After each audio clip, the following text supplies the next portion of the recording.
Hello dear student, welcome to AR nursing classes. तो dear student, आज हम आपको पढ़ाएंगे मोस्ट टर्मिनोलॉजी।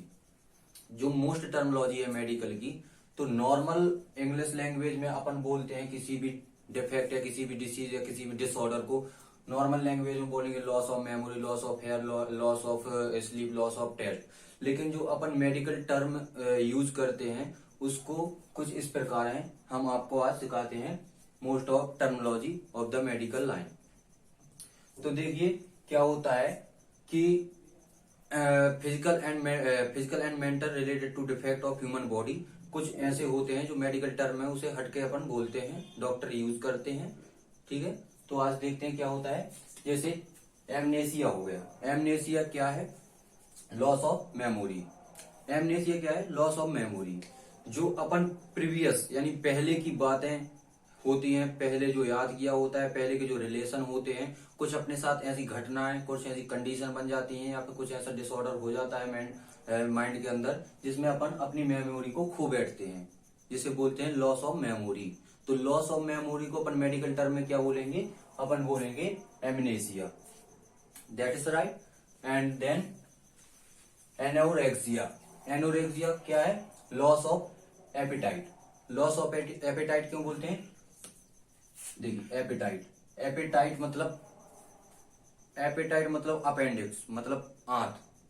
ठीक है, इसमें कोई भी डिफेक्ट होता है, कोई भी डिसऑर्डर होता है, तो इसमें अपनी जो भूख होती है वो अपनी खत्म हो जाती है, या बोले नॉर्मल भाषा में तो वो मर जाती है। तो उसे बोलेंगे लॉस ऑफ एपेटाइट। और उसको मेडिकल टर्म में क्या बोलेंगे? मेडिकल टर्म में बोलेंगे एनोरेक्सिया। Then alopecia. एलोपेसिया में क्या होता है? Loss of hair. Loss of hair क्या है? जैसे अपने नेल और हेयर केराटिन प्रोटीन से मिलकर बने होते हैं, इसमें कोई भी डिफेक्ट हो जाए या फिर कोई भी कमी आ जाए तो उसमें अपने बाल झड़ने लगते हैं। तो लॉस ऑफ हेयर को क्या बोलेंगे? एलोपेसिया। ठीक है, अब इसके बाद आता है एगोएसिया। एगोएसिया में है लॉस ऑफ टेस्ट। इसमें अपन को किसी भी चीज का टेस्ट नहीं मिलता है, यानी loss of taste. Loss of taste को मेडिकल टर्म में क्या बोलते हैं? लॉस ऑफ टेस्ट को मेडिकल टर्म बोलते हैं एगोएसिया। ठीक है, इसके बाद आता है एनोसेमिया। एनोसेमिया में क्या होता है? Loss of smell. यहाँ पे था loss of taste, then loss of smell. मतलब किसी भी चीज की खुशबू नहीं मिलती है अपन को, या किसी भी चीज का अपन डिसाइड नहीं कर पाते कि ये मतलब खुशबू है या बदबू है। लॉस ऑफ मतलब टोटली लॉस हो जाता है, कुछ भी नहीं आता, ना दुर्गंध आती है ना सुगंध आती है, जिसे बोलते हैं लॉस ऑफ स्मेल। और मेडिकल टर्म में उसे बोलेंगे एनोसेमिया। देन इसके बाद आता है इंसोमेनिया। इंसोमेनिया में क्या होता है? Loss of sleep. इसमें कुछ ऐसी कंडीशंस बन जाती हैं जिसमें किसी भी व्यक्ति की नींद, मतलब किसी भी व्यक्ति को नींद बिल्कुल नहीं आती, उसे बोलेंगे, उसे क्या बोलेंगे? एसोसेमिया। ठीक है, इसके बाद आता है नहीं सॉरी, उसे बोलेंगे एनोसेमिया, है ना? हाँ, एनोसेमिया। इसके बाद आता है हाइपोएस्थेसिया। हाइपोएस्थेसिया में क्या आता है? Loss of sensitivity.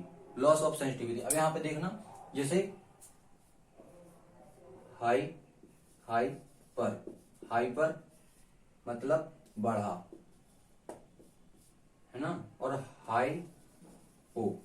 Hypo means कम। ठीक है, तो हाइपोएस्थेसिया, इसमें लॉस ऑफ सेंसिटिविटी। जो सेंसिटिविटी होते हैं, do you mean sensitivity? Sensitivity यानी कोई भी अपन को चीज गर्म लग रही है या ठंडी लग रही है, ये सेंसिटिविटी है। कोई अपन को जैसे पेन चुभाता है तो उससे अपन को सेंसिटिविटी मिलती है कि हाँ हमको दर्द हो रहा है, कोई पेन चुभ रहा है। तो उसमें क्या होता है? हाइपो यानी कम, मतलब टोटली लॉस। क्या हो जाता है? Loss of sensitivity. तो लॉस ऑफ सेंसिटिविटी में मेडिकल टर्म में क्या बोलेंगे? लॉस ऑफ सेंसिटिविटी को अपन बोलेंगे hypoesthesia. Okay dear student, thank you watching for video.